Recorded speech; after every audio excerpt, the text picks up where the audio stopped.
Welcome again to the Heart of Giving. As you know by now, this program is designed specifically for the nonprofits in this community.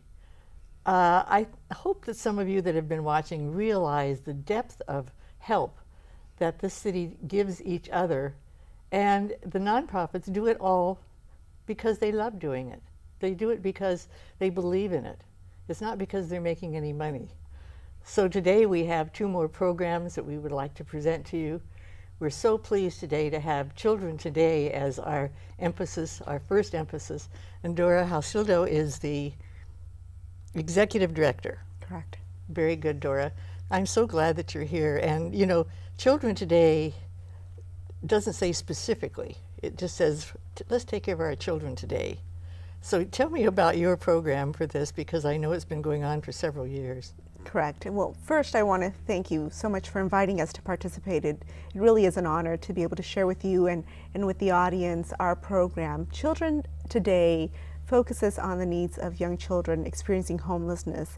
And most recently, we've included children in the child welfare systems as part of our audience. Same trauma? Same trauma, same needs, same, I think, level of comprehensive services are required. Mm-hmm. And so for us, our focus is children as young as 6 weeks to 6 years of age who are in need of childcare and family support services. We do have an emphasis on infant mental health. And we do this through our two child development centers, one in North Long Beach and one on the west side of Long Beach. And we've been doing this for actually June of this year, we'll be celebrating 14 years of service delivery. Is that right? Well, now when you say you have two locations, what do you do with those locations? Are they locations where you take care of children, or is it a place for counseling? What happens in your two locations? So the two locations are licensed child care facilities that are open Monday through Friday, 7 to 6, and serve children, again, 6 weeks to 6 years of age who are experiencing homelessness or participating in the child welfare system. At those centers, they receive child care as well as developmental screenings, on-site occupational therapy, physical therapy, speech assessments, and our goal initially was to provide child care, but because we have a facility that can coordinate additional services for the family, we've been able to partner with many nonprofits to bring those enhanced services to the children on site. You mean the nonprofits in Long Beach? The nonprofits in Long Beach and some partners that are county partners. Mm-hmm. So there are many nonprofits that we partner with, as well as the school district, to provide services that are outside of our level of expertise, but certainly not outside of our ability to coordinate for the children. But do you get children that whose families come in on their own, or are they referred to you? Where do these children come? We know they're all over, but most people, I won't say most, but many people in that condition, in that situation, don't know where to go for help. We are very fortunate to be a member of the Long Beach Continuum of Care.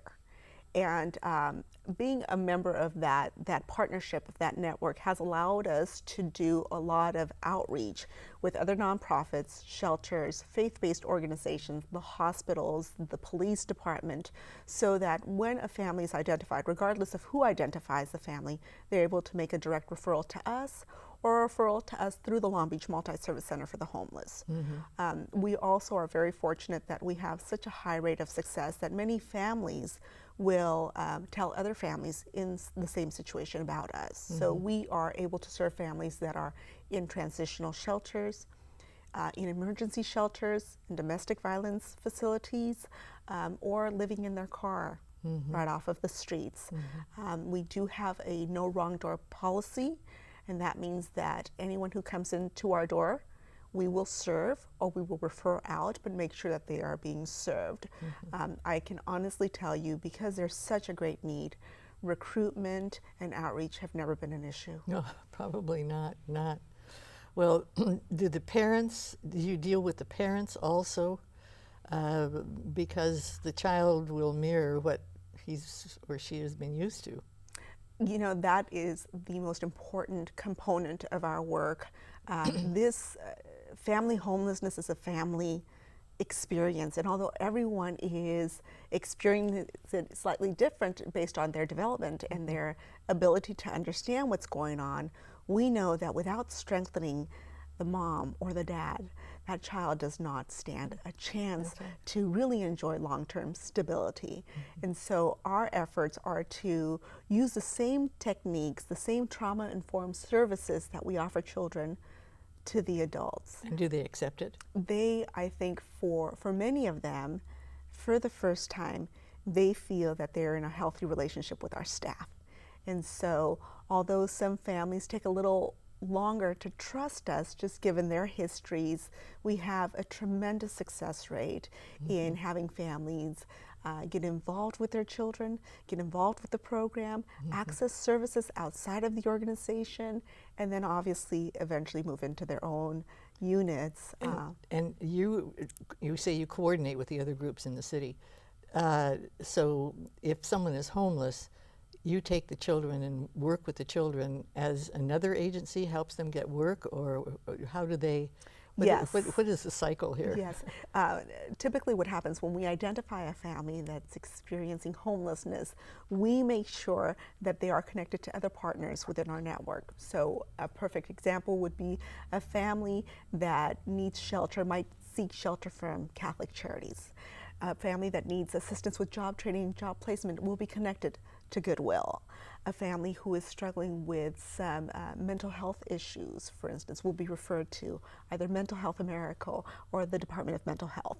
And so our staff is well positioned not just to provide the child care, but to coordinate services with the other organizations. The other part that I think is really unique to Long Beach, and I've never seen this done in another city, is that the partners will actually meet on a monthly basis. All of these agencies will meet on a monthly basis. I would say about 16 to 20 agencies will meet on a monthly basis. Is that right? And we will sit down and say, okay, what is happening with this family? And all of us will chime in to determine what the best course of action is. And that, I think, is such an incredible model. Absolutely. And I you know, when people often overuse the phrase, it takes a village, it is actually happening here, and it's happening for families experiencing homelessness who are connected to this network. And I can't say enough about it, because there is no way that one organization could address the multitude of needs that families have. But through this coordinated effort, we're really, really making large gains. Well, it's interesting you say that, because I've been doing this for several months now, and it seems that organizations that are dealing with the needs, especially with children, I shouldn't say especially, because needs for adults are needed also, but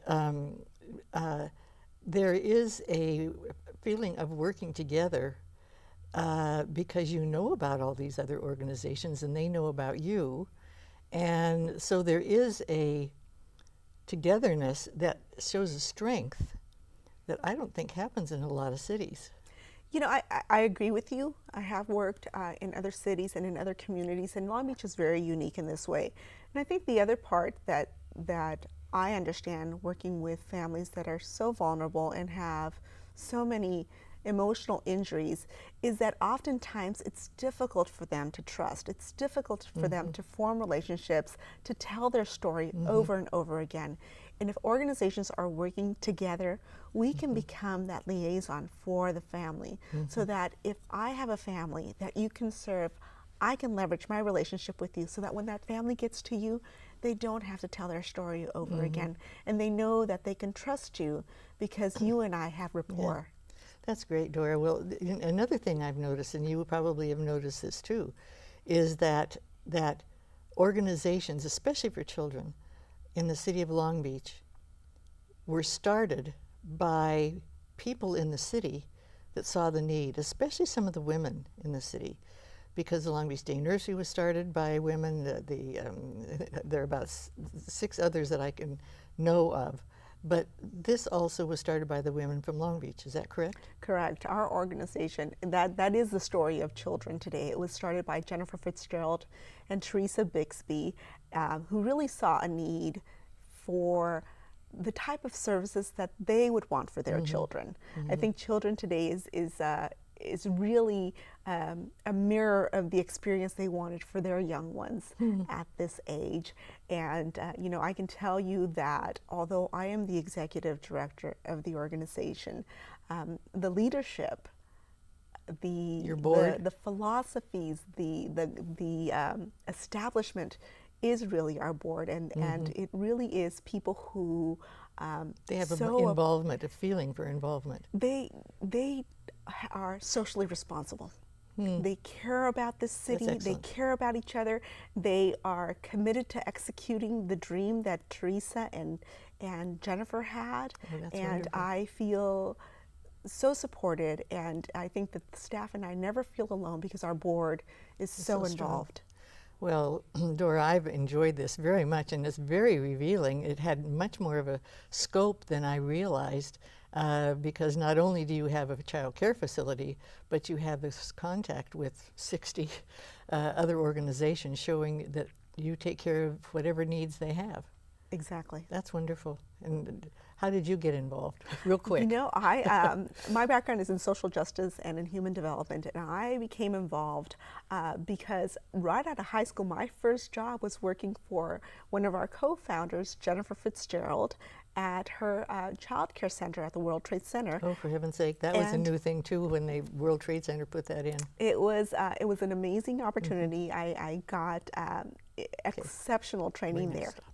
Oh, well, and they found you again after you graduated from college. and it was a blessing for me. That's wonderful. So nice to meet you, Dora, and so nice to have someone to talk to when you need to talk to someone, and you're providing that for hundreds and hundreds. Thanks That's so right. much. Thank you. We'll be right back.